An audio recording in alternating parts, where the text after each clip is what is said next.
Non-Sequitur. Your facts are uncoordinated.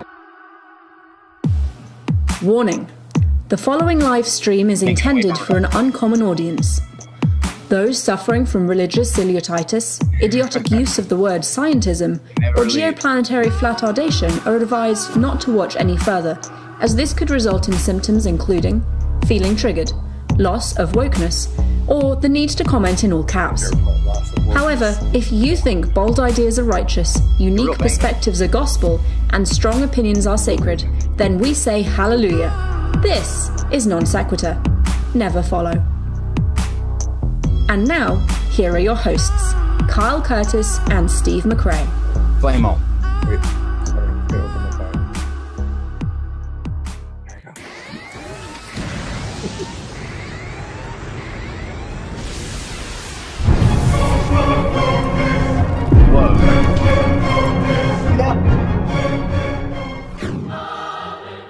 Steve, did you see that? I just said that. Well, we first are going to clap for David. I didn't know that the rocket thing was going to be happening. That is a pretty cool thing indeed. Wow, David. You outdid yourself. Yeah. It surprised me because I'm used to seeing the same thing every single day, and then all of a sudden, when you see a rocket shooting up on your screen, David, get in here. When did you do that? It was something I cooked up today. It was, we figured, we could do a green screen rocket, and because it's Madman Mike, and he did his rocket. Well done. Well done. Congratulations, Madman Mike, on your rocket. Yeah, well done. Oh yeah, thank you. So welcome to Non-Sequitur. I'm Kyle Curtis. Steve McRae is back in his usual spot. So I'm doing the Kyle thing today. People don't get too excited because it's all you get. No more. Yeah. I did, but and it is hot in here, so whatever. It just doesn't. You know what? Doesn't work for me. I'm not as sexy as Kyle. Oh yeah. We'll lose subscribers if I have that open for any longer. Yeah, button it up then. We don't need any of that. Yeah, much better. So and we have two very special guests with us. Both have actually been on the show before. You recognize actually also looking very dapper himself. Dr. Joshua Bowen is here from Digital Hammurabi. Hello, Dr. Bowen. How are you guys? Excellent. Actually, I'm not. I should be in my bed with a pint of ice cream and Jennifer Aniston rom-com. But for you people, I decided to get out of my depression and come to the show. It won't be your birthday anymore in a few hours, so just think of it that way. Thank God. Yeah. It'll be well, over. Actually, no, it's just one step closer to 33. And we also joining us, the gentleman who people said could not do it. He built his own rocket, and he said that he was going to shoot himself up into the air, and he did just that. And we are thankful to have him on here in one piece. Mad Mike Hughes. Hello, sir. Yeah, how are you? Thanks for your time. It's good to be here, guys. Thank you for yours. I know that you have a lot going on, and we're going to talk about that here in just a second. I've only got a couple things to go through about what's coming up. We're only going to hit two, I believe. The first one is going to be tomorrow's show. That's going to be with Mr. Atheist, Jamie Sislow, and Shannon Q. We're going to be discussing should voting be mandatory. That's going to be tomorrow at 8 p.m. Eastern. So join us for that. And then this is just announced next Friday, the 27th. If anybody remembers, this past Friday, we had Jeranism and Red's Rhetoric in a debate for the model of the flat earth. Jeranism did not have a flat earth model, but Awoke Souls and the Limitless channel have announced that they do have a model, so they will be joining us next Friday with Red's Rhetoric and Sean Hufford. The four of them will present their best case for a model for the earth. So join us for that next Friday at 8 p.m. Eastern. Yeah. Okay, so let's jump into tonight. We're going to be discussing in depth the military, and we decided to have Dr. Bowen come on since he is a 10-year veteran of the Air Force. But before we get into that, I wanted to kind of chat with Mike for a second about something unrelated. Two things, actually. Mike, you, about a little over a month ago, finally, against all odds, was able to propel yourself up into the air on your rocket. Can you kind of take us through the seconds before you were shot up and how fast your heart was pounding and what it was like when you finally got up there? Well, it's been almost 4 months now since I launched myself in my own rocket. And basically, it's the first time anyone has ever designed, built, and launched himself in their own rocket. In fact, I've done it twice now. And we took off vertically, which no other man has done outside of a government space agency. And this was just kind of a test launch to raise awareness to hopefully get me to space. Hopefully within a year, 62 miles up to prove what shape the planet really is, and hopefully inspire generations of people. But it was quite an experience. When you're walking up the ramp to get into the rocket, you're wondering if you're walking up to the hangman's noose. You have no idea. That thing had never been tested. I never had ever fired off the propulsion system. And so it was a complete daredevil act. I mean, I have faith in my ability, my knowledge, but still, you're flinging yourself up in the air. Yeah. And with something that's never been tested. And I don't know if a handful of people in the world would even do that. No, I can guarantee you they wouldn't. How did you get? 1,875 feet. Woo. And Impressive. yeah, and we figured it went 350 miles an hour. So basically, I accelerated a top fuel dragster going vertically. How many G was that? We figured 4.3 to 7 Gs. That's We impressive. took off around 6,200 pounds of thrust. Now, I want you to remember this thing is sitting there with 610 pounds of water in it. My weight, the weight of the rocket, and it has to overcome that weight before it can even move. That's insane. So it took about 1,500 pounds of, it is. You think sir about have that balls part of of it. steel.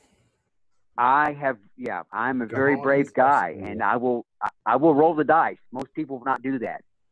Travis Pastrana will not do this, okay? He will not do this. Did you I don't care what he did I don't care what he did the other day on History Channel. We put a challenge out to him for a rocket race in Sturgis next year. Him and Robbie Knievel racing me in a rocket. Oh, he better accept that. I would love to see that, actually. Wouldn't you, Steve? Oh yeah, I would definitely watch that. Now, I saw in the video when you came down, it looked like you were injured a little bit, or did you get hurt when you on impact? Yeah. Basically, a week and a half later, I finally went to the hospital, and I had basically crushed 20% of my L2 vertebrae in my back, and I figured I had a compression fracture. I didn't know how many. So now that makes the third time I have broken my back, three different times now.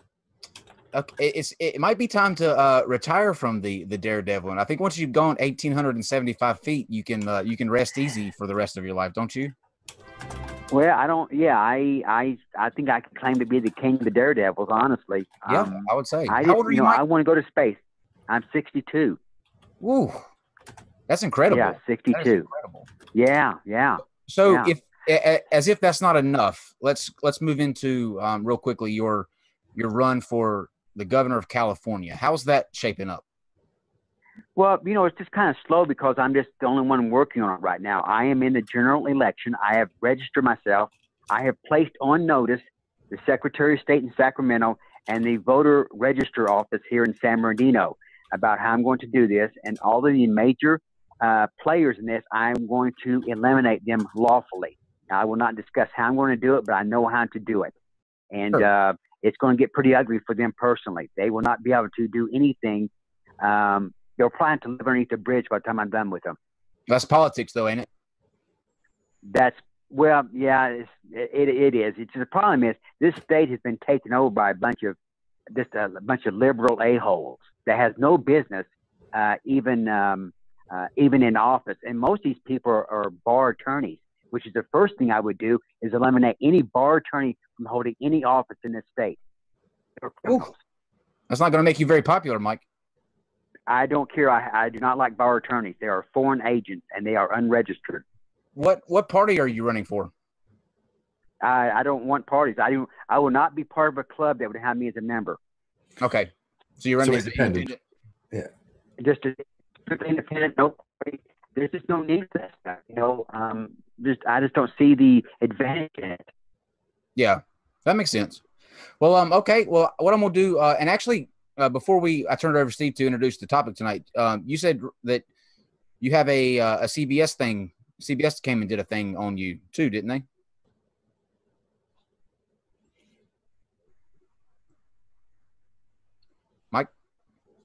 Mike, still there? Yes, I am. Okay. You still there? Yeah, we can hear you now. You were saying that CBS Okay. came in and did some a segment on you too, didn't they?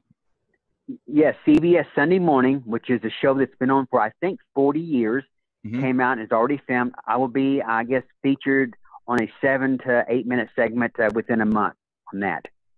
Good deal. Nice. Well, that's exciting. Well, I'm going to turn it over to Steve, who's going to introduce the topic and then let you guys make your cases on the military. Steve? Sure. Yeah, so let me kind of tell how this actually got started here. Mike, we've known since we've introduced him to the community and talked to him about his first launch, and he's actually been a friend on my Facebook page. And so we would communicate every so often, and he happened to leave a message on one of my posts dealing with the topic we'll be discussing tonight, that he's very much against the military, against the troops, and against war. Basically wants to eliminate them across the board. Is that basically a proposition in a nutshell, Mike? Oh, correct. Yeah, we don't need a standing army. Okay, so what we did was we matched him up with Dr. Bowen here. You guys obviously know him from Digital Hammurabi. So instead of just like introducing you guys, everybody knows you guys by now. So let's just like jump into the topic if you guys want to, and maybe Mike can kind of make his case, and then Dr. Bowen, you can kind of give him some pushback on it from your position. Is that cool? Sure. Okay, Mike, go ahead. Tell us what you got for us and what you were talking to me about on our Facebook page. Yeah, so basically, I don't believe that we need a military. We need militias, and this is why. In 1933, this country went bankrupt. We were declared enemies of the state.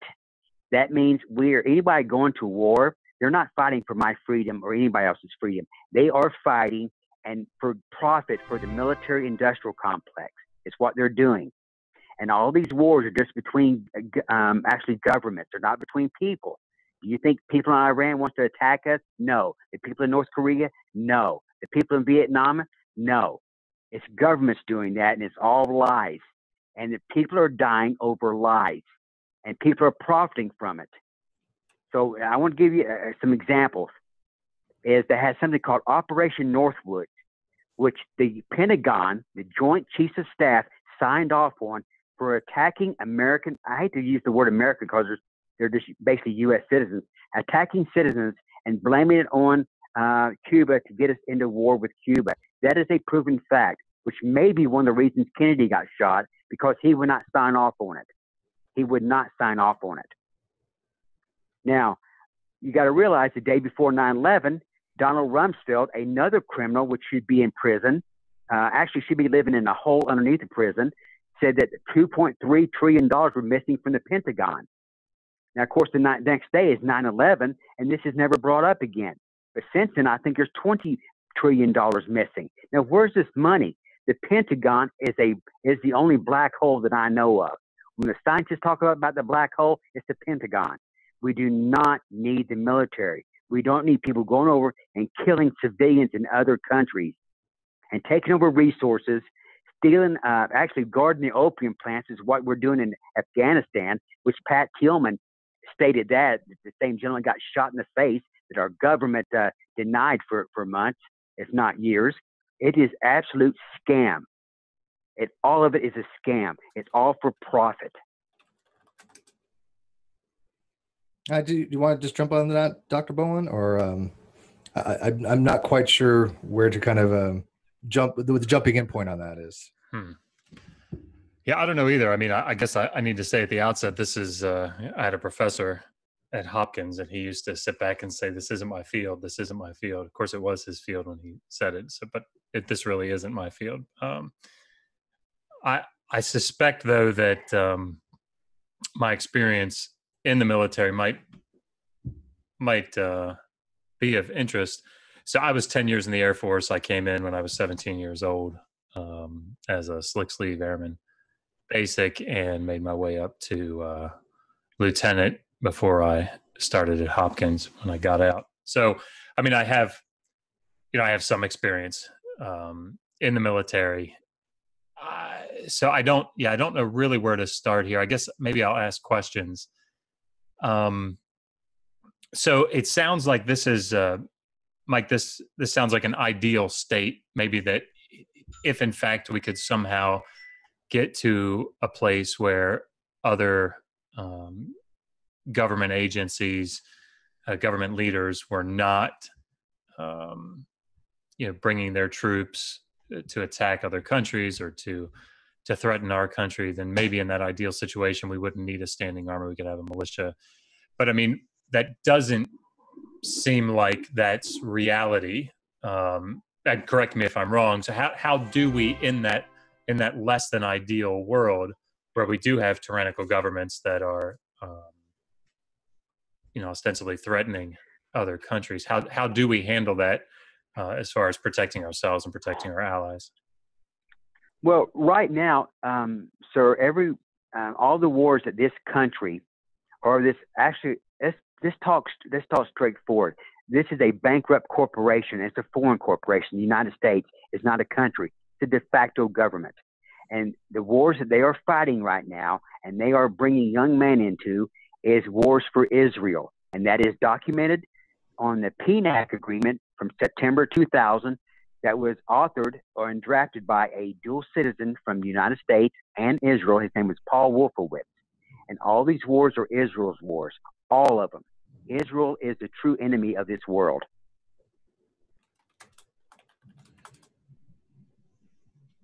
Okay. Now, I mean, sorry. You find out that this, that's okay, sir.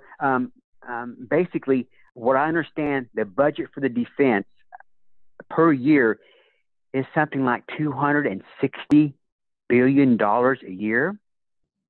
Now, why can't we just cut half of that budget?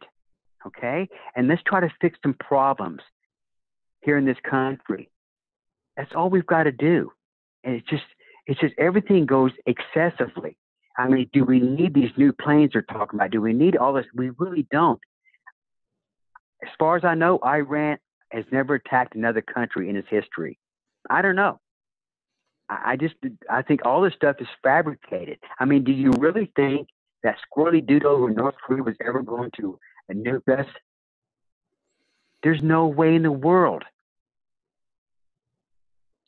Yeah, I mean, again, I have to say I have no expertise in this at all. I'm just trying to speak from what seems logical to me. So forgive my ignorance on some of these packs that you're talking to. But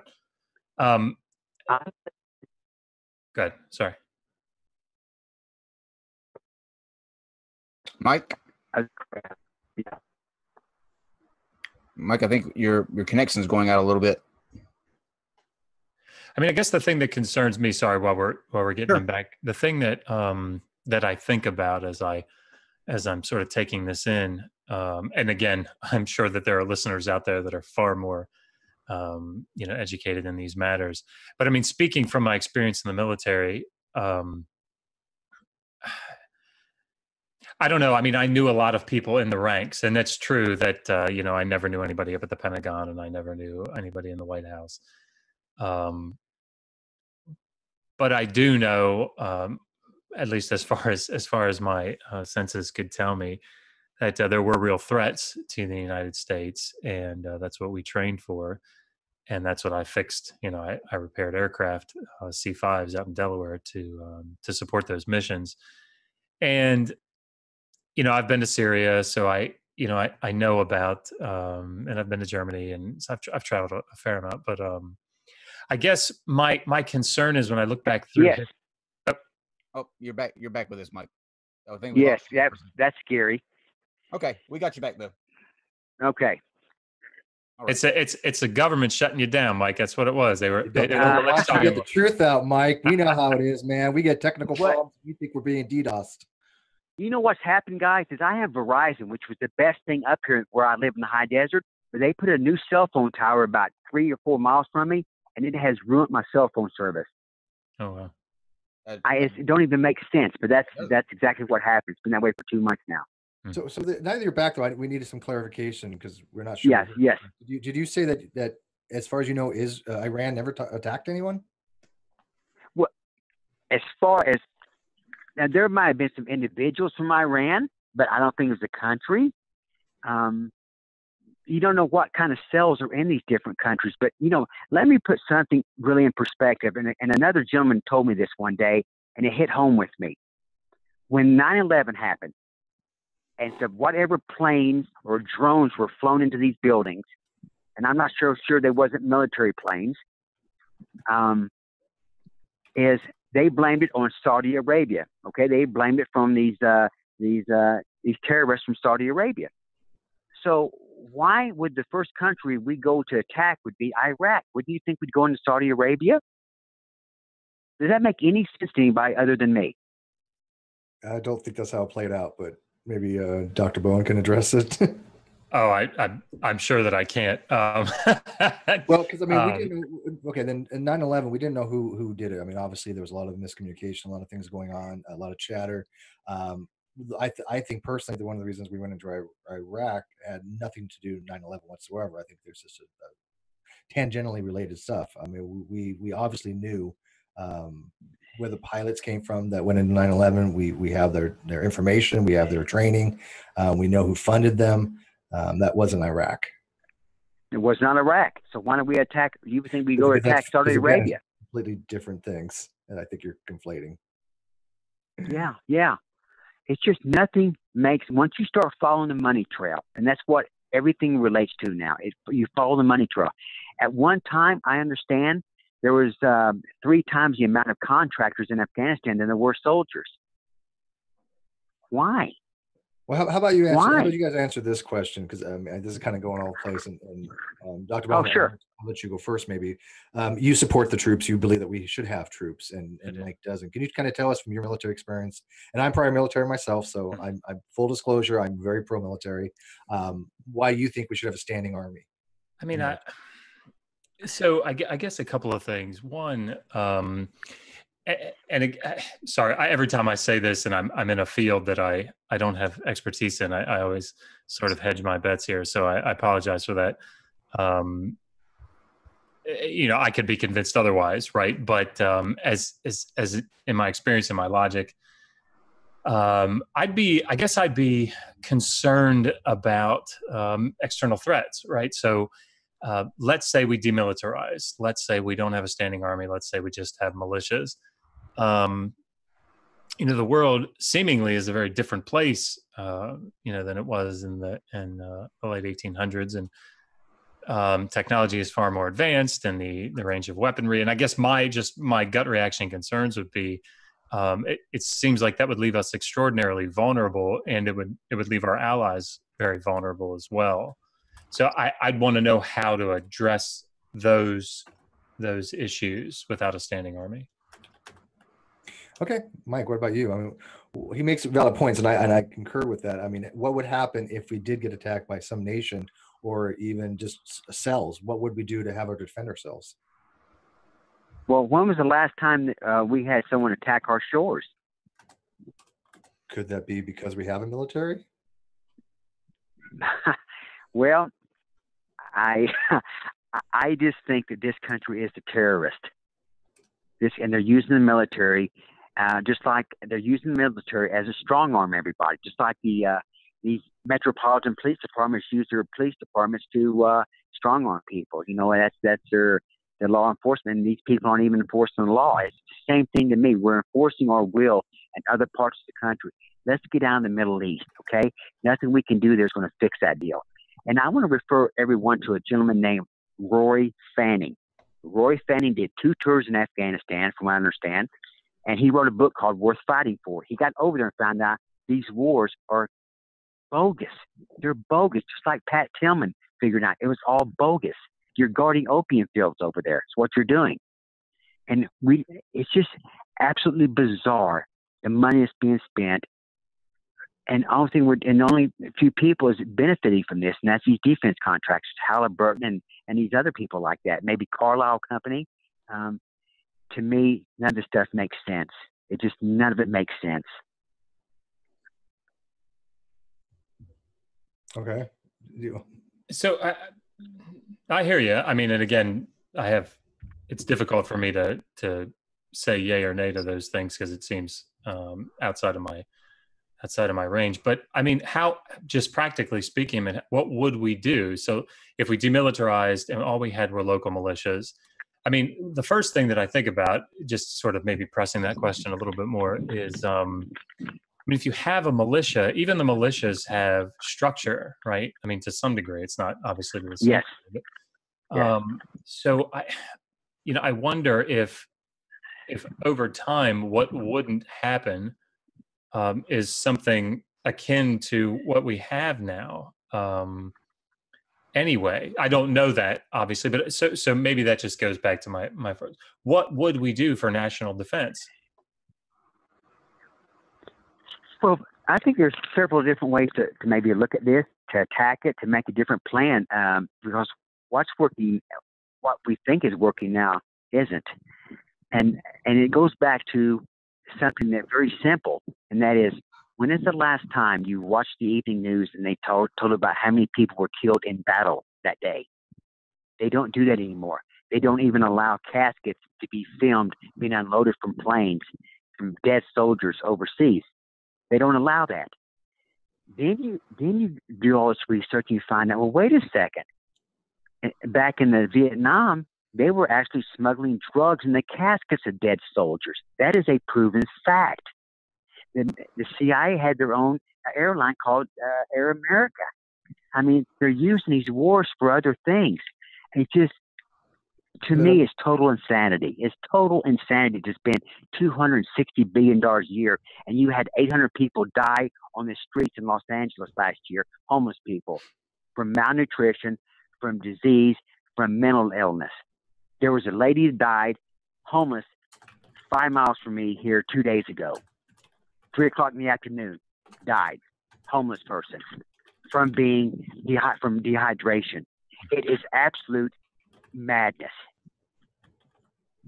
I'm not sure what answers this question, though. I mean, what the budget from the military now and allocate that towards situations like the homeless, correct? Oh, it could be anything. Urban farming. You know, it could be a lot of things. Building homes out of plastic. Anything other than war. It's absolute crazy, and it's not getting any better. Go ahead. I mean, we're losing all these wars, and they have, how long we've been in the war on terror? 17 years now. To me, either we've won it or we've lost it. Just like the war on drugs, we've lost that war.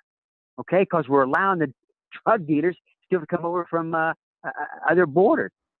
Just like we got to realize you got to have an enemy, or you don't have any wars. We invent our own enemies in this country because all the enemies we've had, we funded them originally. Osama bin Laden was a CIA asset. His name was Tim Osman. He was in this country. He went to all the military bases. He may have even went to the White House. I cannot prove that, but he did go to military bases. Okay, we invented him. We supported him in the 80s. That is not the first time, and that's not the last time. That's what happens, and that is the truth.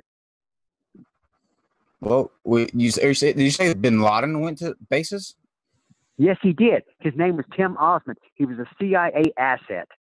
He was in this country. He was clean-shaven. There's a picture of him with an orange shirt with his doctor's pants on. And in fact, some of his family still owns. Yes, some of his family owns percentage shares in some of the water districts in this country. The bin Laden family does. So do you think that he is actually deceased now, or was that a... Now, you know what? I'm clueless on that, because I really think the guy died a couple of years after they said he attacked his country. I don't think that the SEAL Team 6 members shot him. I don't know what they dumped off that boat in the middle of the ocean. I don't know. Everything else, so you got to realize we are living, everything is a lie, and we live in our own Truman Show. But most people cannot accept the fact that their government and everything they know is a lie. So if you want to know what a lie is, just look at your birth certificate and look at your driver's license. That name that's on that is not you. Everything is a lie. Not just one thing, everything.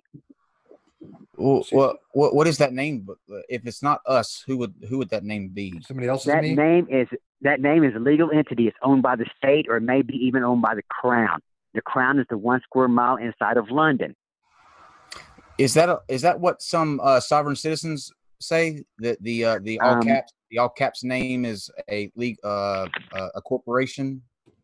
It is a corporation. I own mine. I own it through a UCC filing and a county filing here in San Bernardino, and I sent it to court saying you cannot use my property. In fact, I have claimed some of the most important and well-known people in this country. I own their legal entities. I'm going to start filing common law claims on all of them. How did that happen? I figured it out. I figured out in the matrix. That's how you can take over. So for somebody, like, for the general people who are going to be listening to this or watching this, how do they go about figuring out the matrix? What's the first step in doing that? Well, accepting that everything is a lie, okay? Everything. And that's tough for a lot of people. You go to your county recorder and you draw up the fictitious business plan, and you take control of the all caps with your name. And that's what's on your birth certificate. Who's in control of that now, though, Mike? That all caps name. Who's in control of that now? I believe the state is the state that you were born in. And what are they going to do with it? What do they want to do with that? What's their ultimate? Well, that is okay. That is put into a trust. Anytime that you go to a traffic court, anytime you go to prison, anytime that you're forced to pay the IRS, they are forcing you to be responsible for that all caps corporation, legal entity, and that is also the crime of personage and barratry. And that's what I tell these people when I walk into a courtroom. You cannot use my private property. So, if I'm trying. There's lots to unpack there, Mike. I'm trying to. Yes, I know there is. I'm trying to think of where to go from here. But well, let me ask this, Dr. Bowen. What do you think about those particular things that he just brought up? Do you think that the government is responsible for lying the majority of the time, or do you think that for the most part they're honest? So I may be tainted. I'm willing to admit that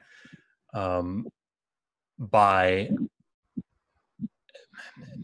one of the things that I think I don't wrestle with that many people that I've encountered in this community do is I have a great deal of faith in the system, just in general. And the reason that I do is some of it is my experience in the higher education academic community. So, I hear a lot that academics, for example, they keep knowledge hidden, or they keep it, they keep things, the water's muddied, and they do so because they can all agree together that they're correct, or that they have the information that they want to hold to themselves, or they want to keep from the rest of society, or what have you. What I've seen, though, being in that community is quite the opposite, and that is that, and I think we've talked about this before, but new ideas that come out, the job of the academic community is to pick them apart if possible. And so if in fact a new idea comes out, or an old idea that is held entrenched can be, new information comes out to bring it down, that's exactly what every academic wants to do, because that bolsters their career and their prestige and moves them forward. So it may be that I just have too much faith in the system. That's entirely possible. Mm-hmm. That being said, the first question that I ask when I hear all of these things is, how do you know that? And I've been asking it to myself a number of times during this conversation. How do you know that? And I'm not saying that you don't, Mike. I'm not suggesting that at all. Oh, no, I understand. Yeah. But for example, some of the comments that the things that you've asserted, which again may very well be true. I just don't know. But what I would want to do is I would want to ask a historian of 21st century history, what do you think about some of the things that Mike has said? Now, they say, yeah, it's hard to believe, but that's actually true.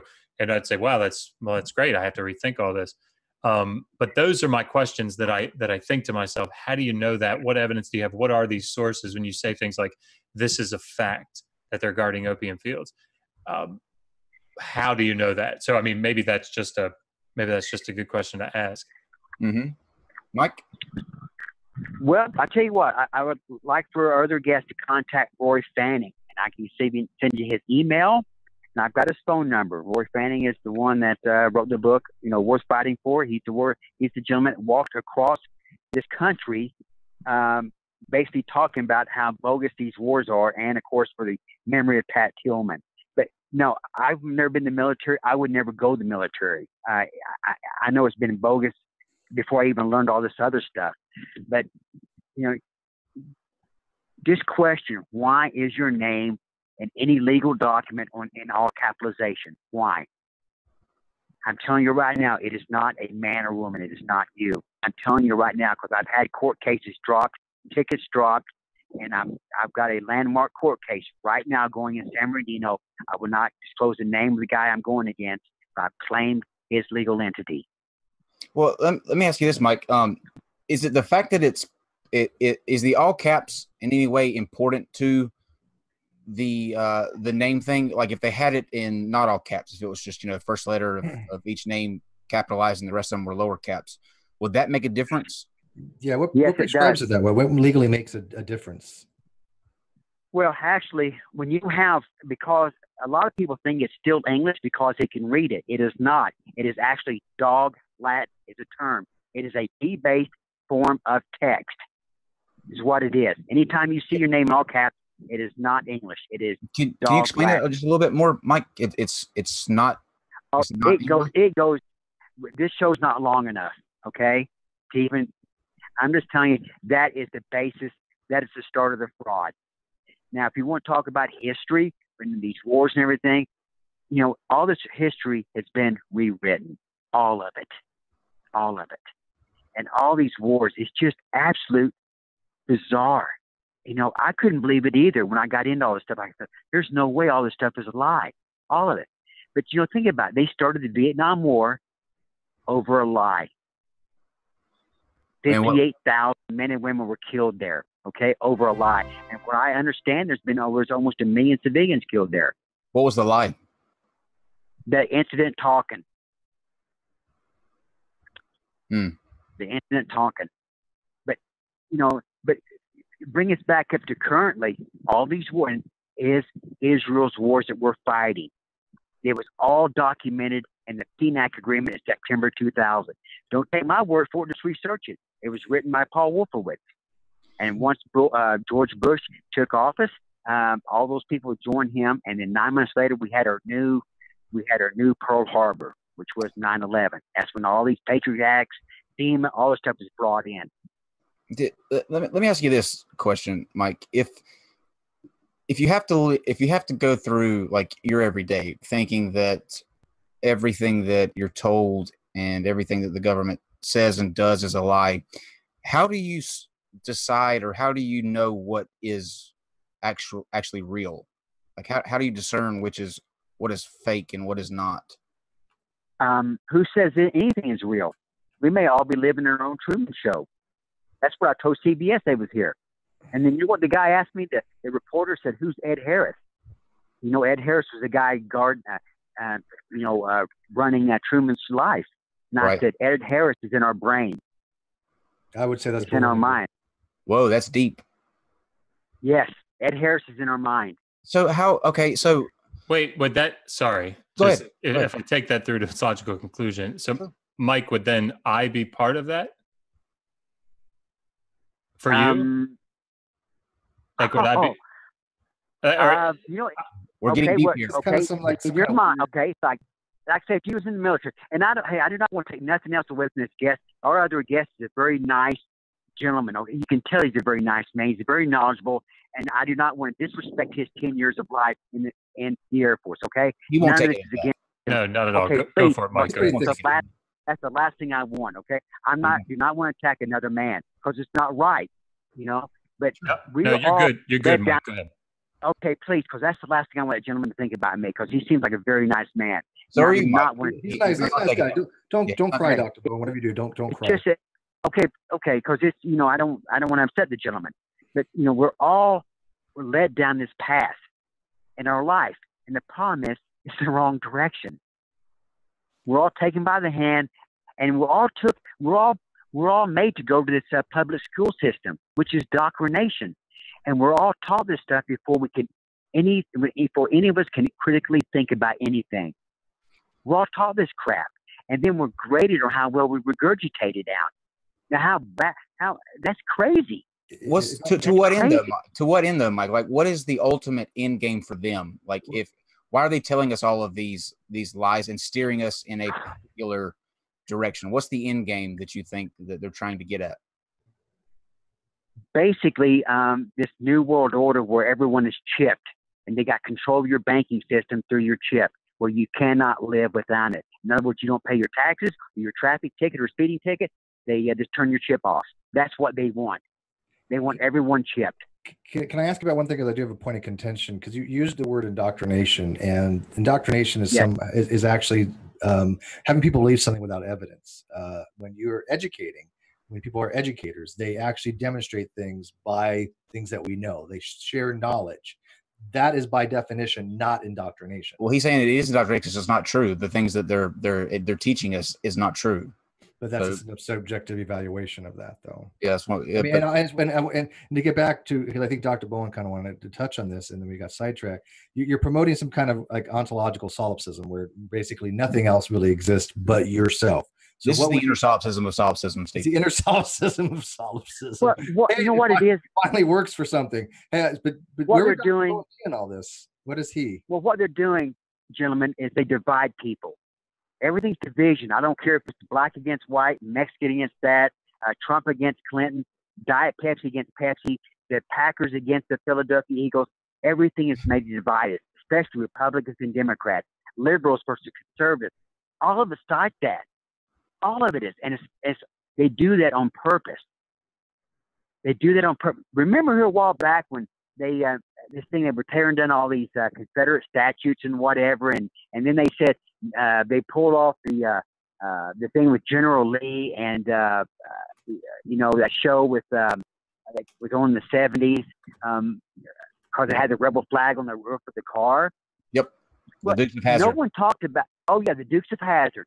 Okay, that was just to divide people, because the one statue they didn't tear down was a guy named Albert Pike. Albert Pike has a statue in D.C. He was a Confederate soldier, and he was a 33rd degree Freemason. And in fact, he describes all three world wars. Now, why wasn't his statue the first one to come down? Because there wasn't a real rebellion against it. They fabricated it, like they fabricate everything else. Just like these children at the border. Those children have been there for years. That problem has. But to what end, though? Well, I mean, like he said, he wants everybody to be under the government's rule. But if the government doesn't exist, then what is the end goal if nothing is really real in any kind of tangible way? Well, there is no government because it's a bankrupt corporation acting as a government. That's what you need to understand. And that's why Obama was never removed from office. Obama, from my understanding, from my research, was involved with the Muslim Brotherhood, and he was a foreign exchange student, which is how he got into Harvard. Thanks, Obama. Obama, that guy, his whole life is fake. Those kids aren't even his. From what I understand, those kids are not his. Those kids come from, I think, Mongolia. Wait, what's that? It's not Mongolia. Those kids were actually basically adopted. Is that not even his kids? Is that because Michelle Obama is really a man? You know what? I haven't made a decision on that yet. I know that's another bizarre thing. There's something wrong with that woman, okay? And there's something wrong with Obama. He is just, everything about that guy is fake. He's like a puppet.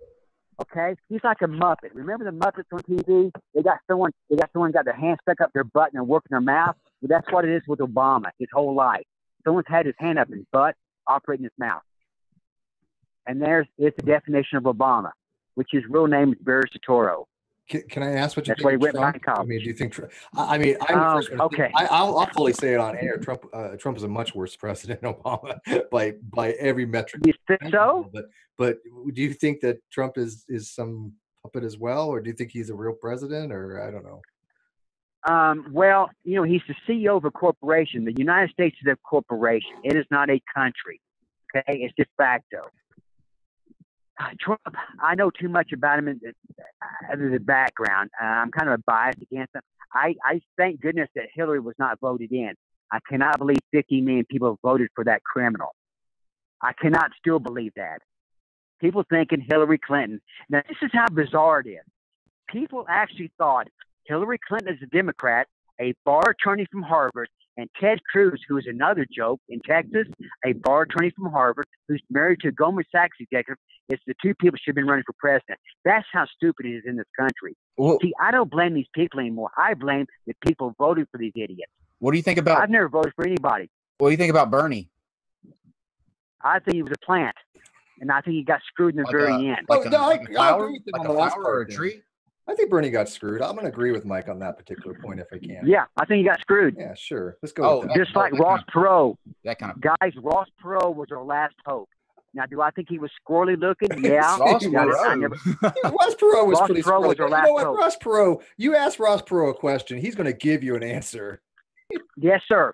He's not going to sugarcoat it. Okay. He doesn't sugarcoat it. It's like when I go to get coffee.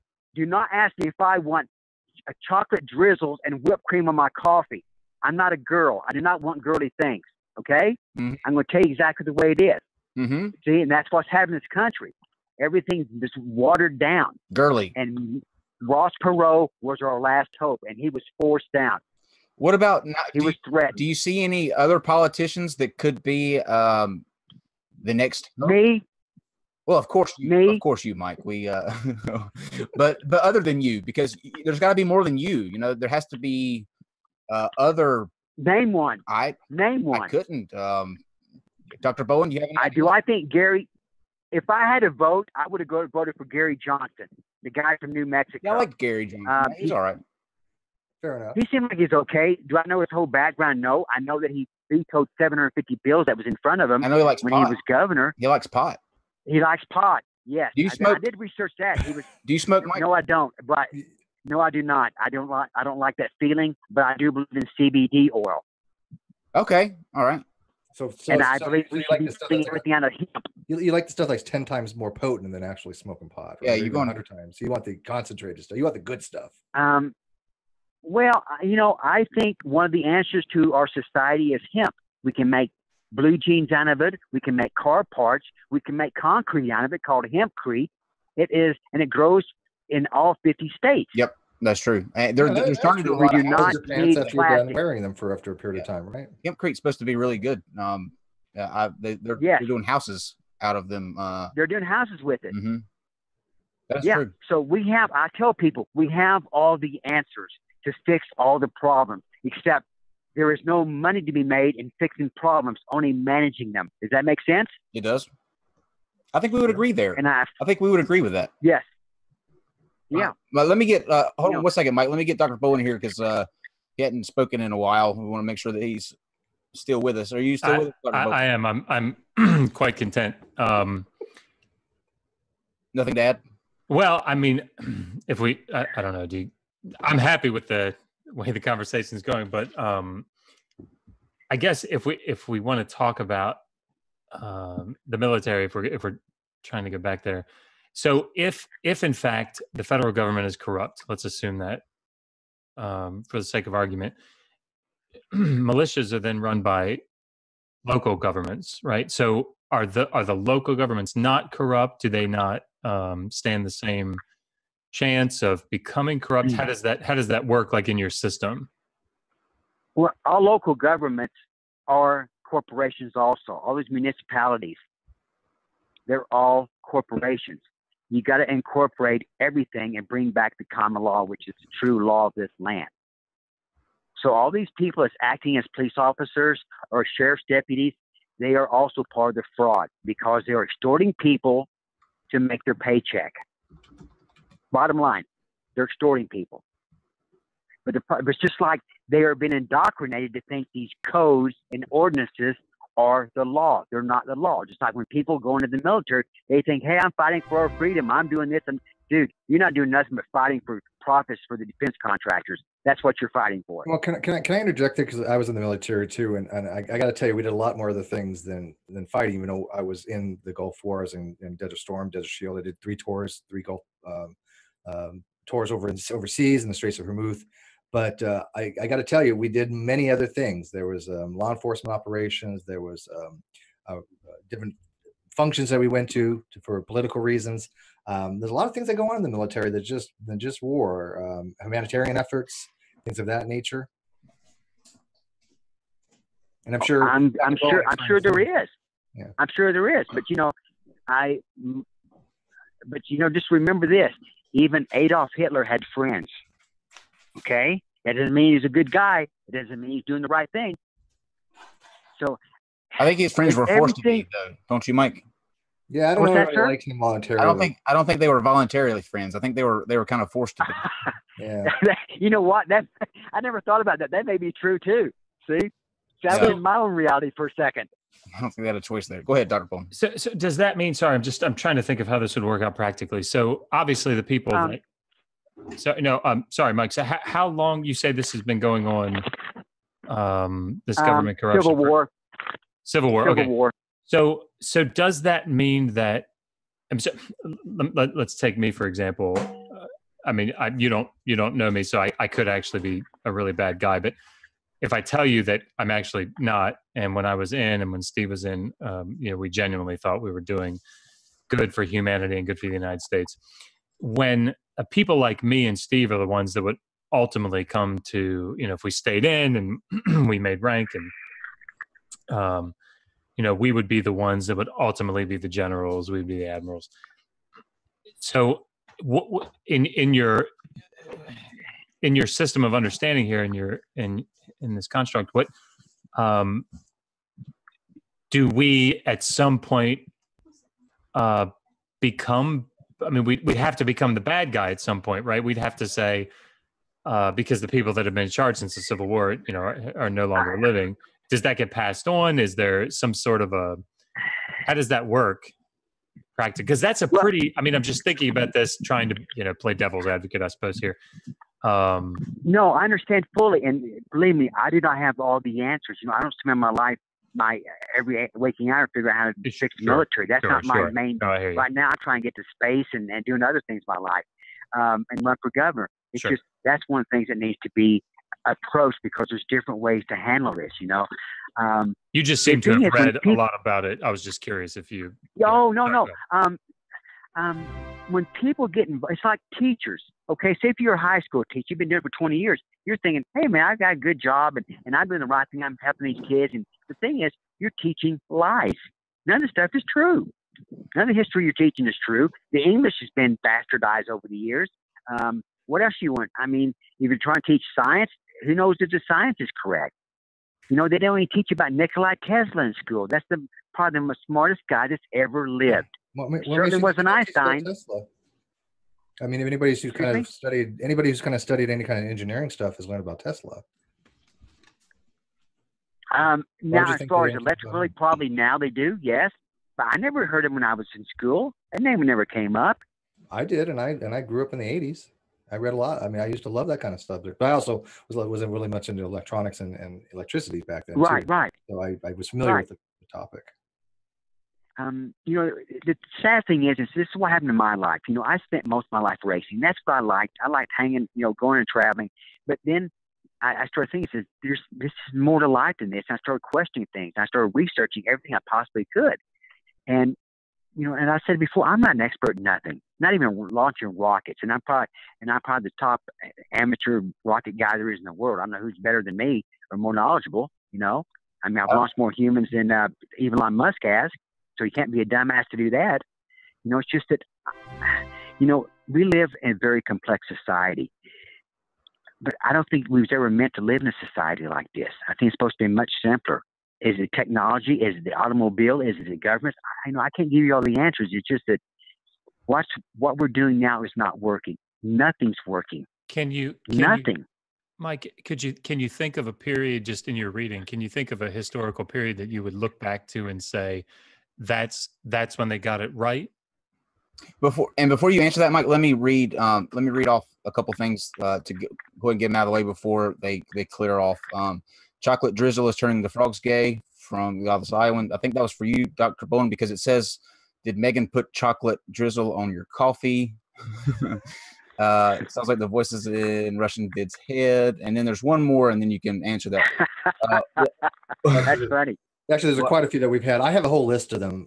You want me to just read off the super chats, because there's been like 10 of them already. Yeah, and I'm just getting these out of the way real quick, Steve, and then we'll go to. We're getting ready to open up for questions too. If you have any questions, you can send those in. But Dr. Bowen, actually, go ahead and ask the question that you just asked again, and then the rest of them are questions. So we'll hold these until he gets done answering that question, and then we'll ask him what those are. I mean, given the expertise that I have, ancient Near Eastern history, I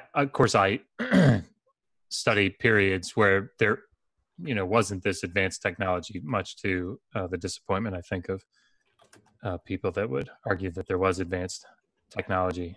Sorry, that was a little poke at Sitchin. Anyway, sorry. Okay, no. I got it finally. Yeah, but no, I mean, word. So when I think about the third millennium BCE, or even the second millennium, these are periods for their time they were very advanced, obviously, but would you look back at those periods, or even the Middle Ages, or is there a period that you would look back at, or a part of the world, and you would say, yes, see here, this is where the government wasn't corrupt, or this is where this is what we should be shooting for? Do you have a period like that you think, so I can get some context of what you'd like to at least to some degree? Well, anything I would say right now would be my opinion, which doesn't mean that it would be even correct. But, it was the Mayans? I don't know. But any time in American history, no, there never has been a good old days in this country. I think it's always been corrupt. I think the Articles of Confederation was hijacked by a bunch of Freemasons, which turned it into the Declaration of Independence. It's kind of weird, the Declaration of Independence and the Illuminati started in the first year. They were like 3 months apart. You aware of that? No, but that they started May 2nd, I think, in 1776, and then of course the Declaration of Independence was a few months afterwards. Is it a coincidence? I don't know, Guy. I don't have all the answers. Yeah. No, there never has been a good time. There never has been a good time in this country. Let's talk about and this question was just asked, and we'll let this be the last segment before we read off the super chats and answer any questions that the guys in the chat have. But let's talk about the shape of the Earth. Are you? We just had a question that asked if you believe it's flat. Can you kind of speak to that a little bit? Okay, I believe we live on a geocentric rock. Is the best way to do it. I think we are motionless. I think everything circles around this planet. If you want to call it Earth, planet, whatever. Mm-hmm. Is it flat? Maybe it's convex. I don't know. I believe there's a firmament over this. I don't know how high up. Some people think 4,500 miles. I can't even give an educated guess to that. So if you kept going in your rocket, Mike, you would eventually hit. You think that was actually my question, Mike? Sorry, when I thought, man, why would he shoot himself? He's not going to hit 4,500 miles up. He has to raise $2 million to get 62 miles, and that's the Kármán. Yes, 62.5 miles. Yes, the Kármán line. It's to recognize the edge of space. So if the Kármán line is 62.5 miles above the Earth, you want to go 4,500 miles above the Earth? No. I'm saying that may be the height of the firmament. I don't know. Okay. That's where the firmament's at. That's Can you go through the firmament? Would you be able to go through that? No, because suppose that is metallic glass surface. And I want to, I hate to bring up Hillary Clinton, but she has even spoke about that twice, about the glass firmament or the glass ceiling being broken. Mike, He didn't mention that. Mike, hold on now. Mike, hold on now. You know that's a phrase that is supposed to mean that women have a glass ceiling because it's supposed to be a way for women to break through it. It's a metaphor. She wasn't actually speaking about a literal glass ceiling that she needs to break through. She was meaning her. Do we know what was going through that woman's mind at the time? Well, that's a good point. Okay, that's a good point. Fair enough. That's a good point. You got to realize her former business partner's dead, Vince Foster. So that's the number 3 on the list that went missing. So I don't know, man. She's probably not a very nice lady to do business with, much less be inside of her head. So do you think that was a slip that she didn't mean to say that? Yes. Or yes. Can I ask you when they talk about things like how high a woman can get in certain businesses, they typically refer to that as some kind of glass ceiling, meaning that they get so high, but I've heard further, that but they can't reach that. That's what the metaphor means. So when somebody's talking about something along those lines in a business context, what term would they use besides glass ceiling? Because that's what the metaphor means. But maybe I don't know. She was using it that way. I don't know, man. You think you can use any term you want. I don't know. I mean, there's women that in the industry, entertainment industry has gone very far. I think if you're, honestly, if you're a Jewish gay guy, you can go as far as you ever want to get in the entertainment industry and the corporate world, especially banking. Oh man. Okay, let me ask you this, Mike. What made you come to the conclusion that we were on a stationary Earth and that it was a geocentric planet? What brought you to that conclusion? Well, it's the strangest thing. Well, I researched this stuff and I've told this story before. One day a flat Earth video popped up and I go, no way. Okay. I said, I can't even get my arms around this. Okay. I'm a pretty open-minded guy. And I started looking into it and I'm thinking, wait a second. The waters do seem to be level. The waters don't curve anywhere else. And if we're on a globe, that means there's rivers running uphill somewhere. The Mississippi River, the Nile, somewhere it's running uphill. That's not possible. How does that work exactly? How does what work? What do you mean? You say water's running uphill somewhere. It doesn't, Steve. Okay, a river. No, why river's running uphill right now? I'm trying to wrap my head around this. If that's even possible. Because it's on a globe. But it's running uphill somewhere. Running uphill. Well, okay. Say if you're by the equator, you're going towards the North Pole. Yeah, you're going uphill. But that's down. You're going up. The Earth is down. Yeah, it'd be going down. Everything is equal. If you're equidistant from the center, then there's an equal gravitational pull from the center. And so, assuming Yeah, but I don't believe in gravity. Everything's pulling down into the center of the Earth. It's okay. Orthogonal. He doesn't believe in gravity, though. Well, I don't believe in gravity. Oh, okay. That's just a term. That's a term they invented to explain away all this bullshit. Gotcha. There's no gravity. That's a term they invented to explain away all the BS they've been feeding us for years. Okay. All right. What keeps us down on the planet then, or what makes things fall? Maybe electromagnetism. Okay. Maybe our weight, maybe density and buoyancy.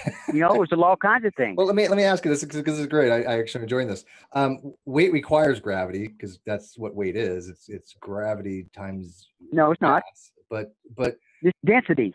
Weight is density. Density is volume per unit area, or is how much mass you have in a specific region of space. That's density. But you say that electromagnetic doesn't affect non-ferrous material. We're non-ferrous, so how are we held together by something? Well, explain to me how this magical term gravity works instead of it being pulling by the center of the Earth when no one knows what's in the center of this planet. No one knows. The deepest hole that's ever been drilled is 7.5 to 8 miles. It took them 12 years. Hell is in the center of the Earth.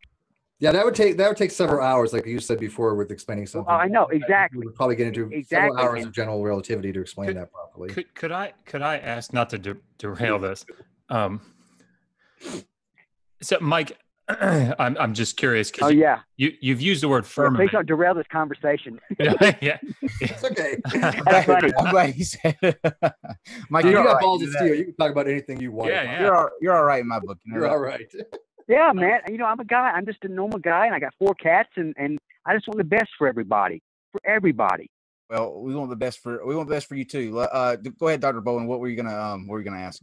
This is Mike. This is just curiosity. So you use the word firmament, which is sort of a specific term to refer to the sky. So does your understanding of the flat Earth come from, or is it substantiated by the Bible, or? When I started believing in the flat Earth, I was still an atheist.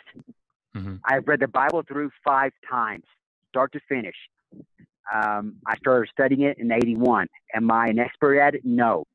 But the problem is, like everything else, everything has been hijacked. The language, the way, just how attorneys have done. They've hijacked our language. It's called legalese. I mean, that's what's happened to us.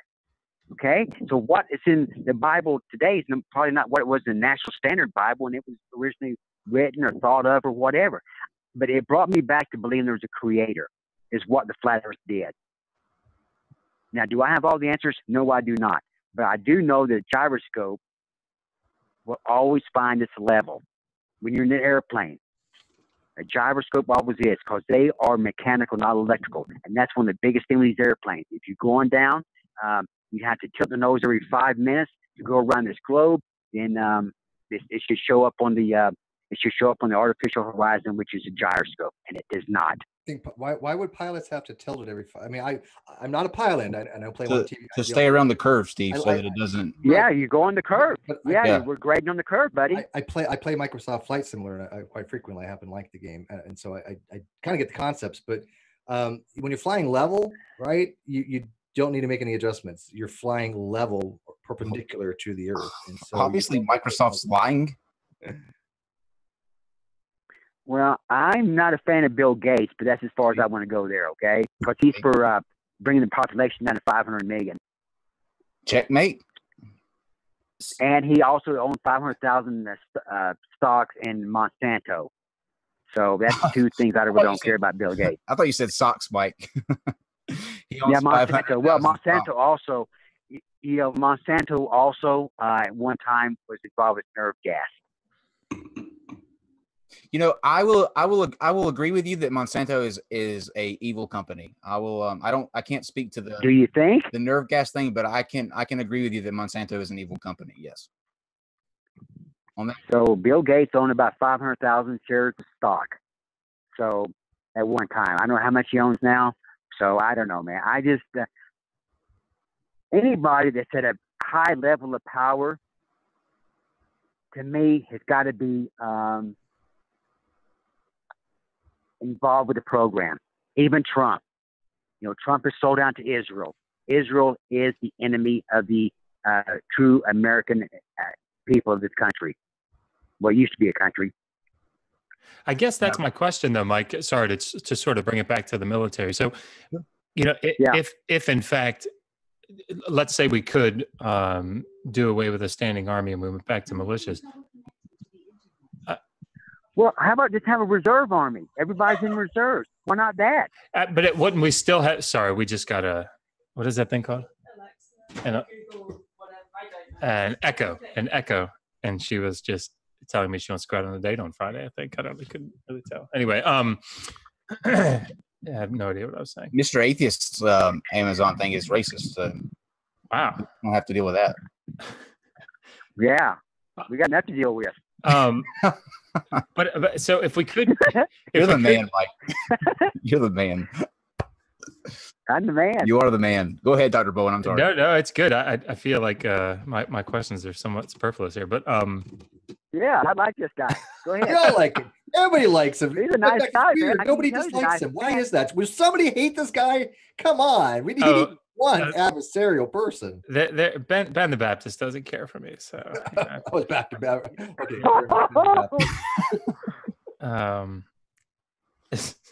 Yeah, no, I just if in fact we did away with a standing army and that would put the power into the hands of local governments, which are also elitist. It seems like that wouldn't solve the issue, right? So I mean, as a governor, sorry, I feel like I'm trying to prep you for when you're standing up at that podium. So when they say, how will you, solve this issue if in fact you're still, leaving the power of the military, albeit local, in the hands of, the ruling class of the local area. How would you adjust for the corruption at that level as well? Well, what I would like to do is anyone that lives calls California, the state of California, or the landmass known as California, their home, that's in the military, I would ask them to immediately walk out of duty, come back here, and be the standing army to this state. And we're going to turn this back into a republic, which is a lawful form of government. The only that's what I would do. The training. You're going to annex California, in other words. Well, you actually could succeed this state. See, people bring all this crap up. All you've got to do is unincorporate, and you succeed from the corporation of the United States. That's all you got to do is unincorporate. It's as simple as that. I mean, you might be able to do it legally, but I feel like history would tell us that the rest of the But how do you have a well-trained army if they're all? Yeah, it never worked out for the people who are trying to succeed. I mean, like in my particular field, it's nothing you can just go into and then come out and then go back in. I mean, it is something you're indoctrinated with, to use your words. It's a type of system. When you're in the military, I would use some kind of indoctrination there. I mean, at least as far as the military is not like anything if you have not been in it. It is a world unto itself. You are ingrained to think a specific way. So I'm not against. There you go. Some kind of indoctrination for that in that kind of term. So I agree with you on that. But to have a military that will work, to have something where you are trained and you can do things on the spur of the moment, right? Because most of the military is just repetition and training over and over again. It's redundancy and triple redundancy. It's just over and over again to the point where you do things where you do it by reflex and instinct. Like heel to toe group showers, Yeah. Don't miss those. I'm okay with that. Yeah. I'm okay with that plan. I'm not. Yeah, wait, what branch for you? Really, I'm not. It's a little bit different than Navy, but that's okay, man. Don't judge. Yeah, I got to draw the lines. Hey, guys, I got to draw the lines somewhere. I'm drawing it right now. Those group showers, okay? The showers? But heel to toe, man. Heel to toe. That's the showers. The showers did you in, Mike? Of all the shit. No wonder you stayed in longer than I did, Dr. Bowen. I don't know, man. I got my limits, okay? I've been married twice. I got my limits. Sorry, go ahead, Steve. You were saying something that was actually useful. I think for a well-trained army, a standing army, then you got to have something that's full-time. It just wouldn't work with a part-time regiment. Well, okay. If we used to have part-time legislatures, and the state would still operate with part-time legislatures, so how do you explain that? I'm not sure. We used to have part-time legislatures in the state. No. No one was full-time. I mean, you got to remember, they're not in life and death situations. When we have an accident aboard ship and you have a fire, you have a casualty, you have something you have to respond to, you do drills over and over and over again. Matter of fact, most of your time in the military, I would say a considerable part where you're not doing maintenance like that is running drills. You do them just about every other day. So when you talk about legislators, they don't have that same need for a response for an emergency situation. Okay, I'm with you. Okay. I don't know, man. I don't have all the answers to everything. I'm just saying that's cool. It's just $260 billion a year. And it's just absolutely nuts. It's just nuts. And what is it? During the 20th century, their governments killed 250 million of their own people worldwide? I don't know, man. I think wouldn't it be a better argument to maybe I'm not saying I support this, but wouldn't our better argument be trying to argue to downsize the military rather than elimination of it? Well, okay, downsize it in half, anything. But then you got these guys leaving this, and then they draw a pension. Now you're paying these guys for the remainder of their lives. It's just, that's another black hole that, businesses no one can afford. Don't you think I know, but that's a small, we should do that as a way of thanking them for risking their life and it's an incentive, things that they do because they are put at an extreme risk, and I think that it's not a lot to ask to take care of those people. You know what I mean? Yeah, it's also an incentive to stay in. Like my realistic bonus right now was $100,000 or $125,000, and from what I was trained for, if somebody's doing it right now, they will give them $125,000 to stay in for 2 more years. That's how much they need for it, because that's how much training that goes into it. There's $250,000 they spend on just your training alone. Yeah, but it's so much cheaper to retain that. So much cheaper to retain. So yeah, that incentive to have that, retirement or these bonuses is a hell of a lot cheaper than having to train new people, because a lot of people, my attrition rate in our class was 67%. So they, 67%, they got almost through, flushed out. They were nuclear waste, we call them. So it's a hell of a lot cheaper to give incentives to try and stay in. And I think that the retirement packages is just another form of incentive in some ways. And as Kyle said, it's also gratitude for people's service. Well, while we have the defense contractors that benefited and profited from this, pay all that stuff in, that'd be my answer to that. And that's a good. That's a decent question. Where do defense contractors come into? Yeah, let Halliburton pay all those bonuses and pensions. How's that sound? Well, I think they come into it is because there are some jobs that are just logistically would be better off suited to a subcontractor. Okay. Well, I don't disagree with that. I've not been over there, but I just think it's. Don't you think we would have won the war on terror by now? Don't you think that we're inventing new terrorists? Don't you think we are? Don't you think we started ISIS? What would be a win, though? I mean, I agree. I think like the war on drugs, I think was we all know Obama and Hillary created ISIS.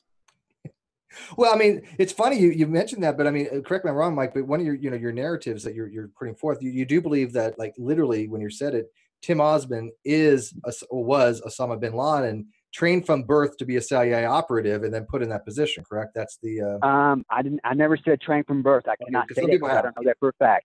Okay. Do you mean Osman is like Marie Osman and Donnie Osman? No, Tim Osman. Fun fact: I was friends with Donnie Marie's parents for quite some time. George Osman, their father, used to come and take me out. Well, hey, dude, I always want to speak with Marie Osman, but don't keep me up at night, okay? Even though she's had 6 kids, I still think she's hot. I never met Donnie Marie. We used to talk about them. Me and my girlfriend would sit with George and Olive Osman and talk about Donnie Marie quite frequently when I lived in Utah. It was great. I'm hanging out with the Osmonds, man. They were awesome people. But that's anyway, Osmond, Osmond. Tim Osman's Osman. Yeah, there's a little bit of difference, okay? But I still think Marie Osmond's hot. She's very attractive. Absolutely. Yeah, do you think? Now, I'd pull her hair in a heartbeat. Oh yeah, I had a crush on her growing up. Who didn't? That's one of the reasons why I was like, did you say I'd pull her hair in a heartbeat? That's what I said. You can quote me on that. That's one of my campaign promises. I will pull Marie Osmond's hair if she screams. Oh my God! Just start calling me Tim Osmond. Oh, we're gonna get sued. Wow. They can sue me. Okay, you can't get me in the court. Let's read the super chats. Let's read those super chats, and then we'll ask any questions that people have, and then we'll call her. No more flat earth, okay? That's I know. I got my life. Sure, that's okay. All right, so I gotta leave at 7:00. Hey, I got things to do. Okay. Well, I mean, if you don't take off right now, I'm just going to be reading the super chats. It's completely up to you. Yeah, go ahead and read them. What am I doing now? We're just reading off the super chats that came in, and then we're going to let you say your final closing statements, and then we're done. So we're wrapping up. That's probably not a good idea. That's probably not a good career move for you. Let me close out the show. That's not a good thing for you. Oh, it's okay. Well, listen. Show. If you've seen some of the people that we've had on here, man, you are sane. You sound sane as can be compared to. You're one of the ones we like. Okay, so wow, I feel sorry for your show. How do I sometimes? Yeah. And by the way, I have been enjoying. Can I tell you a deep dark secret about me? Sure. That no one else knows. Please. I always want to be the road manager for the Spice Girls. That was my true calling in life. That baby chick, I wanted to get them together at the same time, and that was my goal in life. You're my favorite person ever, I think, because I am so weird. Yeah. That was my life calling as well. I too am a huge fan of the Spice Girls, so I think they were. Yeah, they were better than. My biggest angst as a teenager was either Posh or Baby Spice. I couldn't. Well, Posh. Only if I beat up David, what's her husband's name? Beckham. That soccer player. I'd like to beat him up and make him watch one with Posh. Oh, yeah, we would all kick his ass for her. Come on, let's be realistic. Oh, yeah. Mike, I really like that guy. You're all right, man. We got to have you. I'd make him watch. We got to have you back on soon. You're all right. Yeah, All right, Steve, go ahead and read all that. right, so Sponsors let's will read this allow off. So- that. Your sponsors will allow me to come back on again. Is that what What you're saying? Yeah, we have sponsors when we get those. How about your other guest? He's probably wanting to shoot me already. Oh, Nah. there are all of our other guest data Dr. scientists. Bowen loved you. Don't you, Dr. Except Bowen? for Dr. Oh, Yeah, good man. man. It's been He a got great point. conversation. All right, so let's go wrap these through this so we can wrap this up because I know you got things to do. So, fostering atheism. Happy birthday, Kyle. Again, Thank happy you. birthday. Let it be Thank over you. with. Don't remind him again. He wants to forget it. Thank you. Let's see here. All this work was pointless. All you needed to do was decrease his density. That was from 0, 132, 132. Exploring again. Shout out to Exploring Again community. Thanks all. Don't know who they are, but you know what? We'll check them out. Exploring Again community. Shout We out. have the Great Debate community, and almost everybody in the live feed is a member of the Great Debate community. If you're not, Shout out. go join the Great Debate community. G+. Two others have a super chat, but no messages or names. Thank you. Sorry about that. Message deleted. Brant, thank you for your super chat, but no message. Awakened Warrior, Tim Osmond paid for Mike's rocket. That's the new conspiracy. Oh, there's a wow! I couldn't even figure that one up. Yeah, no, hey, you that's know what? not true. That is not true. Yeah, but you know what? You're now Listen, part when of you the deny it. conspiracy, Mike. Yeah, when you deny it, it just means that it must be true. Now you're a shield, Mike. Yeah. Oh, Yeah, I'm a shield for Tim Osmond. I'm a shield for Marie Osmond. Okaja, I think. Sounds like all the voices in Russian's vid's head. That We already- I'll give you that we already one. read that one, All though. the voices in Russian vid's head. We read that Fair one. Yeah. Yeah, we done read that one. Okay. That's good news. Okay, I'm going to read this one last because this is one last question. Mr. Atheist, though, I call dibs on Jimmy LLC, all in caps. Fair enough. I guess that's a corporation now. Nope. Can Mike name 2 conspiracies he doesn't believe? Oh, wow. Yeah. Didn't say the weird one I came up with a few months ago. I found this on the internet. Okay, the Bush family had 6 kids. Are you aware of that? George H.W. Bush. He had 6 kids. Mhm. One of them died at 3. Mhm. I think Pauline Robinson Bush, I think was her name. She died of leukemia.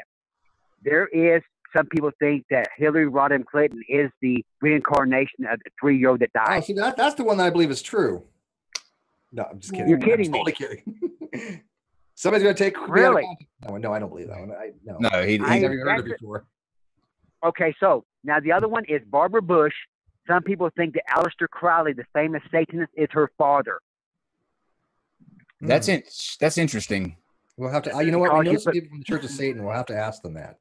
I Yeah. know people from the Church of Satan. So. Now, yeah, I don't know very many Satanists. So I don't know. I never asked him that. I had a girl They hang ask me around our once. show.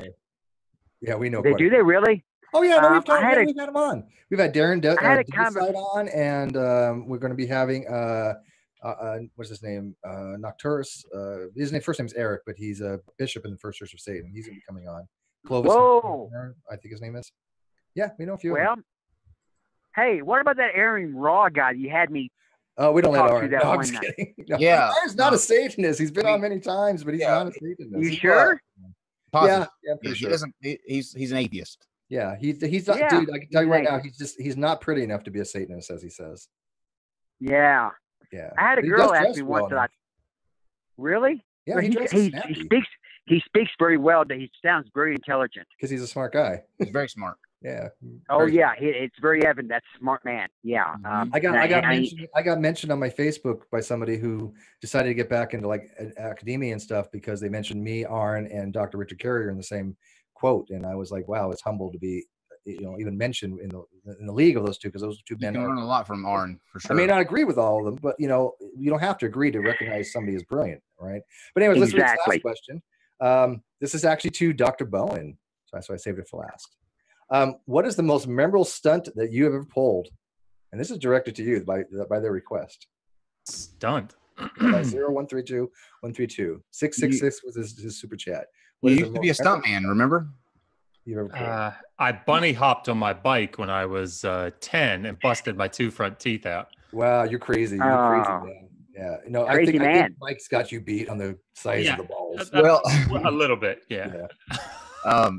So I think what we'll do now is Dr. Bowen will let you plug your channels. Any last thoughts? Anything you want to sum up with? And then we'll send it over to Mike to do the same, and then we'll close her out. Thank you both for a fantastic show, especially on my birthday. If I had to, this is the perfect. Oh yeah, this is the perfect. I love these types of. Yeah. These other than the academic ones. These are my favorite types. I just love these kind of hangouts. So go ahead, Dr. Bowen, and wrap us up. Sure. Well, Mike, thank you very much for the conversation. It's been very interesting.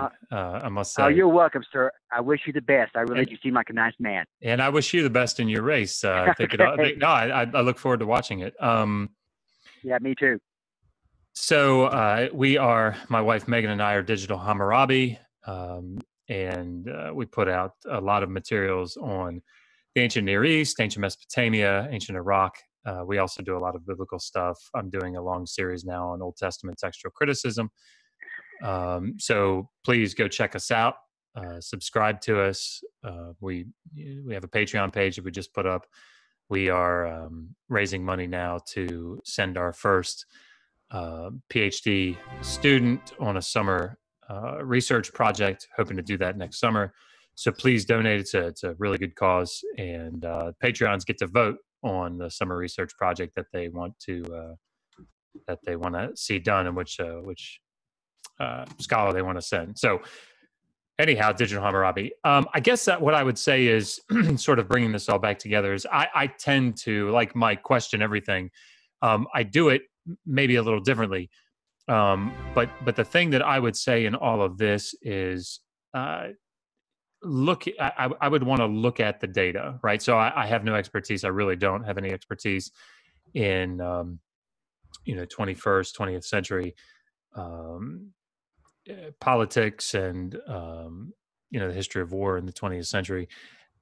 That being said, I think that one of the things that we can all do is look at sources and determine who's making the claim and what evidence they're bringing to bear, and also to look at what I know this is probably not going to be a popular thing to say in this conversation, but nonetheless, consensus view I think is actually very, very important to look at because scholars in the field tend to, in my experience, not go with things that can be easily disproven.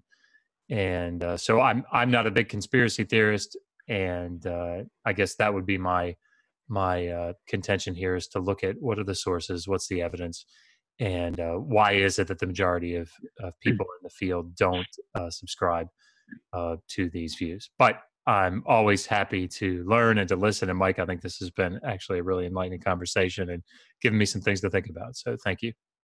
Okay. And but real quickly, Sweet Heather and Lysandring, thank you very much for those super chats and the birthday wishes. I really appreciate it, and I love all of you guys. So thank you very much, for real. All right, Mike, you're going to close us out. Guys, we'll be back at 10 o'clock for Ideology with myself and KC. I think Godless Cranium is going to be joining us. We're going to go through some of the news that's happening in the world and answer any questions that you guys have. Real relaxed birthday stream. So join us for that at 10 Eastern, 7 Pacific. And thank you, Mr. Atheist, as well. All right, Mike, you have the last word, and you can close us out. Let everybody know where they can find you and support you and all that other kind of stuff. Oh, great. Yeah, I've got a Facebook page, Mad Mike Hughes. We've got a movie coming out called Rocket Man, and the last thing I want to plug is Baby Spice. Thank you.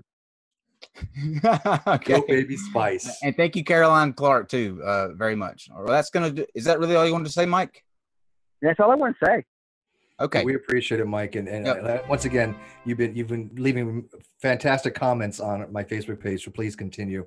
And I'll be bringing those to people's attention as you make some things about your gubernatorial race known. Okay.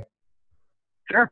Thanks. I'll send them your way. Absolutely. And guys, thanks for joining us. We'll see you in about 30 minutes for Ideology with myself and KC. And then tomorrow with Mr. Atheist, Jamie Sislow, Shannon Q for Should Voting Be Mandatory? Until then. Good night. Awesome. Oh, we got to wait for the closeout picture. We hear you, yes. Close out.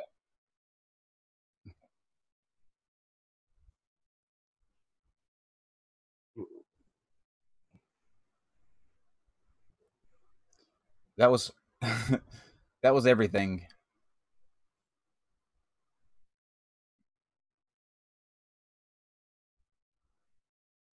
Are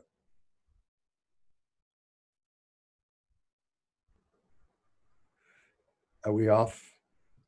Are we clear? I don't know what's going on. I don't know. Dr. Bowen, thank you for I'm sorry I didn't have more to offer. It's okay.